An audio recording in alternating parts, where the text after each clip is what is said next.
시간입니다. 오늘은 세계의 명수필 중에서 한 편 골라보았습니다. 제목은 먼지와 땀으로 산 책들, 조지 기싱 지음, 이창배 옮김입니다. 조지 기싱은 생물연대가 1857년에서 1903년입니다. 영국의 소설가, 맨체스터 대학 재학 중 거리의 여인을 구출하려고 도둑질을 하다 퇴학당함. 석방 후 미국에 갔다가 귀국하여 그 여인과 불행한 결혼 생활을 함. 적지 않은 소설을 발표했으나 큰 성과를 거두지 못함. 자전적 수필집 헨리 라이크르프트의 수기로 문학적 명성을 얻음. 먼지와 땀으로 산 책들. 나는 내 책상을 둘러볼 때마다 램의 누더기를 걸친 노대가들이란 말이 생각난다. 나의 책들이 전부 헌 책방에서 사온 책들이라는 뜻은 아니다. 대부분이 새 표지에 말쑥한 책들이었다. 내 손에 넘어올 때에는 향기 좋은 장정에 제법 의젓한 책들도 있었다. 그러나 나는 이사를 자주 다녔고 그렇게 거처를 옮길 때마다 그 적은 장서들을 다루는 솜씨가 거칠었을 뿐더러 사실을 말하면 평상시에도 책을 보존하는 데는 아주 등한했었던 탓으로 나는 실제적인 일에 있어서는 무엇이고 게으르고 서투른 사람이다. 제일 모양이 아름다웠던 책까지도 학대의 흔적이 역력하다. 짐 궤짝에 때려박은 커다란 못 때문에 무참하게 망가진 책들도 한두 권이 아니다. 물론 이것은 책에 가해진 피해의 극단적인 일례에 지나지 않지만 그런데 이제는 시간적 여유와 마음의 안정을 얻었기 때문에 점점 조심성이 생기는 것을 알 수 있고 이것은 미덕이란 환경에 따라 그 실천이 용이해진다는 일대 진리를 실증하는 것이다. 그러나 정직하게 말해서 나는 한 권의 책이 그 책장만 다 붙어 있다면 외양 같은 것에는 별로 신경이 쓰이지 않는다. 자기 책장에 있는 책보다 도서관에 있는 책을 읽는 것이 좋다고 하는 사람들을 나는 알고 있다. 하지만 내게는 납득이 안 가는 말이다. 첫째 이유로서 나는 내 장서의 전부를 그 냄새로 안다. 페이지 사이에 코를 가져다 대기만 하면 거기 있는 모든 사항이 머리에 떠오른다. 전 8권의 훌륭한 장정으로 된 밀만판 나의 기본을 예로 들어보자. 기본, 에드워드 기본, 유명한 영국의 역사가입니다. 여기서는 그의 대표작 로마 제국 수망사를 말합니다.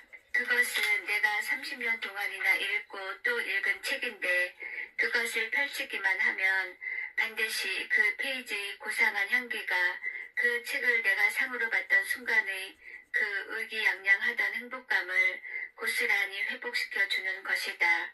혹은 나의 셰익스피어, 대형 케임브리지판 셰익스피어를 들어보더라도 이것은 그보다 훨씬 이전의 추억을 불러일으켜주는 향기를 품고 있다. 이 전집은 아버지가 가지고 계시던 것으로서 내가 그걸 읽어서 이해할 나이가 되기 전부터 아버지는 내가 책장에서 그중 한 권을 끄집어내려서 공손히 한 장, 두 장 넘겨보는 것을 멋진 특별히 아버지를 허락해 주셨던 것이기 때문이다. 이 책들의 냄새는 조금도 옛날과 다름이 없다.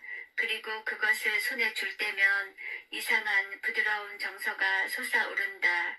나의 시력은 여전히 좋으니까 글로브판을 쓰고 있는데 이것은 내가 이런 책을 사는 것이 다소 분에 넘치는 때에 산 것이다. 그래서 나의 희생에서 오는 특별한 애정을 느끼며 이 책을 대하는 것이다. 나의 많은 책들은 소위 생활 필수품이라는 것을 위해서 마땅히 지출되었어야 할 돈으로 산 책들이다.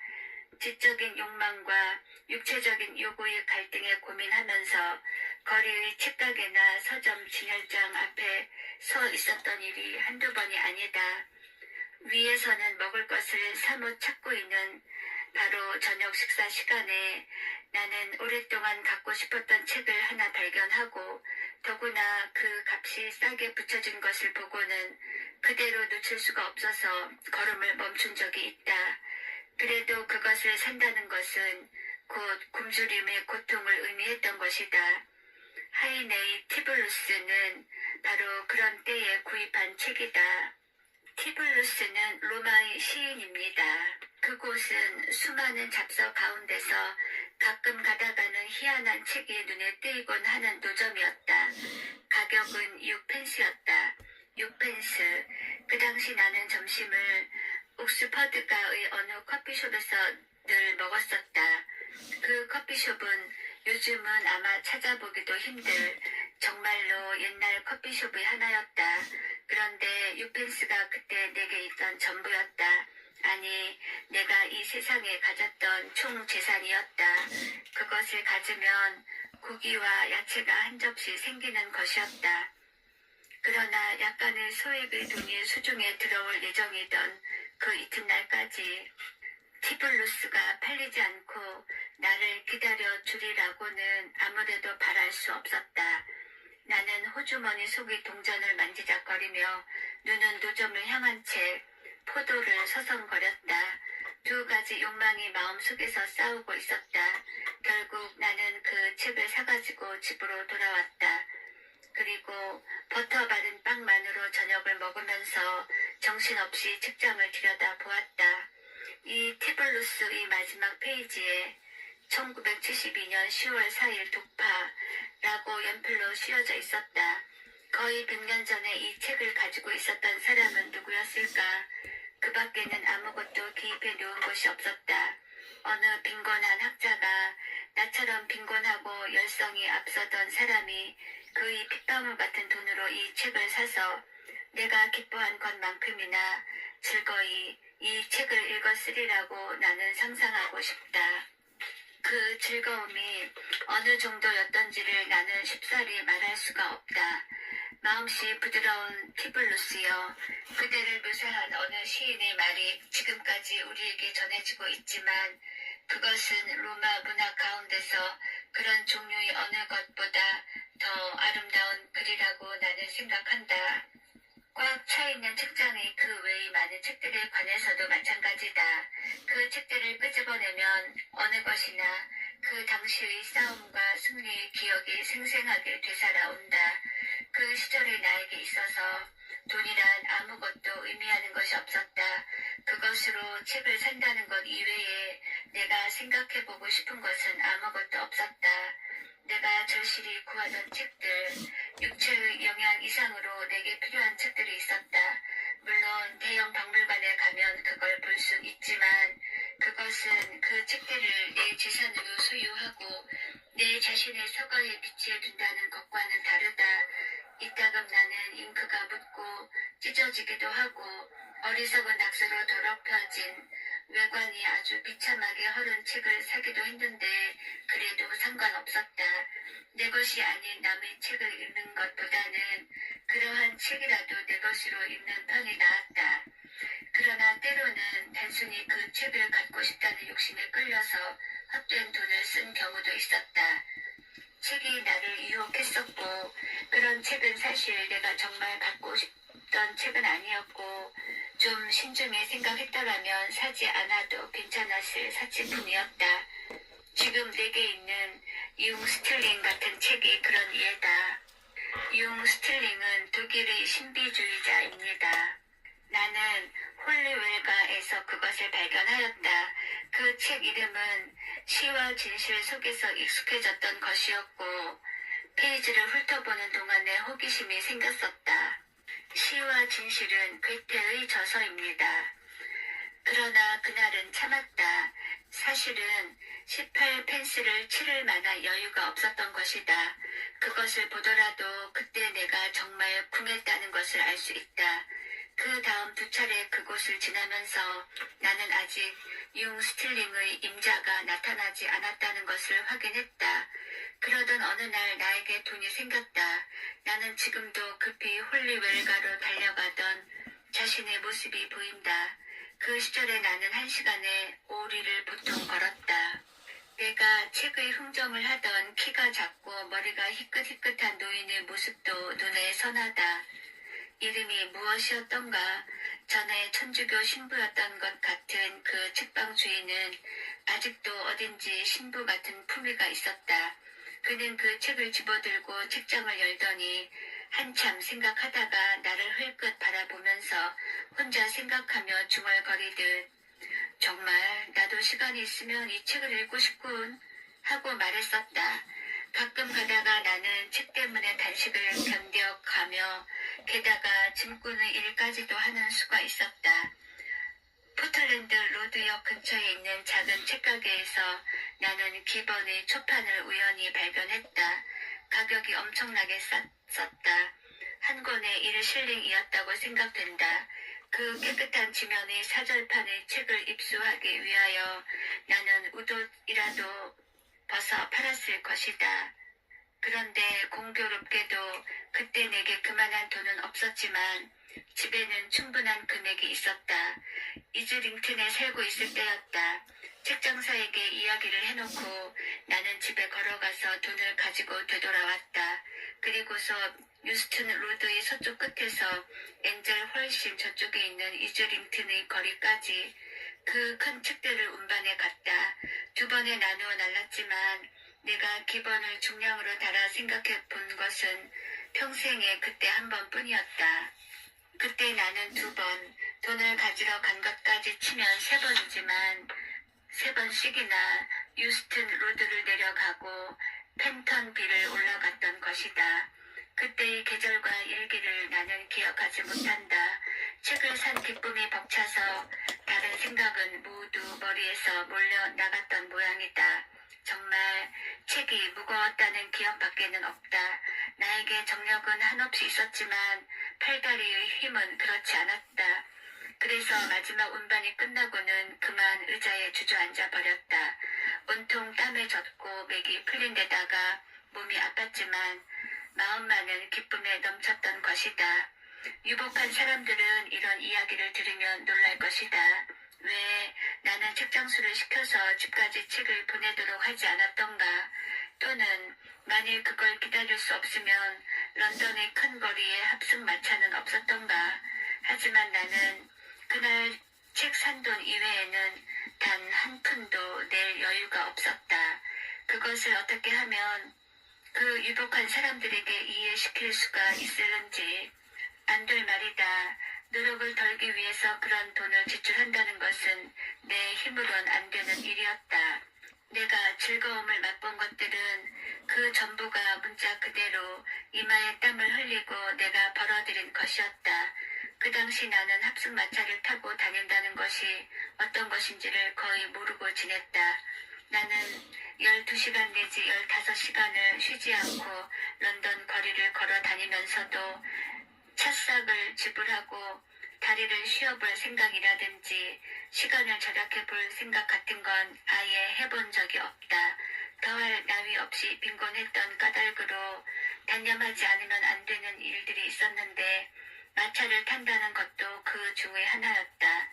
몇 해 후에 나는 그 기본의 초판을 산 값보다 허란 값으로 팔아버렸다. 계속 이사 다니는데 끌고 다닐 수 없었던 다른 2절판이나 4절판의 훌륭한 많은 책들과 함께 그걸 팔았던 것이다. 그 책들을 산 사람은 그걸 묘비라고 불렀다. 어째서 기본의 책은 그처럼 시세가 없는 것일까? 나는 그 4절판을 판 것이 후회가 되어서 가끔 가슴이 아프다. 로마 제국 쇠망사를 그 아름다운 활자로 읽던 즐거움이여. 지면도 훌륭해서 장중한 제목에 어울렸었고 페이지를 들여다보기만 해도 읽을 마음이 저절로 생기는 것이었다. 생각컨대 지금 그것을 한부 사기는 용이한 것 같다. 그러나 그것은 먼지와 노력의 추억이 어려있는 그 사절판의 책이 주던 것 같은 느낌은 주지 못할 것이다. 조지 기싱의 수필, 먼지와 땀으로 산 책들이었습니다. 이 글을 읽다 보니 옛날의 책들이 생각납니다. 독자님들께서도 아끼는 책, 오래 보관하고 계신 책들 있으신가요? 있으시겠지요. 책을 좋아했던 제가 몇 해 전에는 책을 많이 내다버린 적이 있습니다. 언제 죽어도 괜찮을 만큼 주변 정리를 해야 된다고 생각했었지요. 그래서 옷도 버리고 책도 버리고 많이 버렸던 적이 있습니다. 그랬는데 유튜브를 시작하고 나니까 그 버렸던 책들에 대한 아쉬움을 매일매일 느끼고 있습니다. 그래서 책장 여기저기에서 옛날에 읽었던 책들을 뽑아서 다시 읽어보고 또 고르고 해서 한 편 한 편 올리고 있는데요. 앞으로 책 사러 자주 가게 될 것 같습니다. 감사합니다.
말없이 건네주고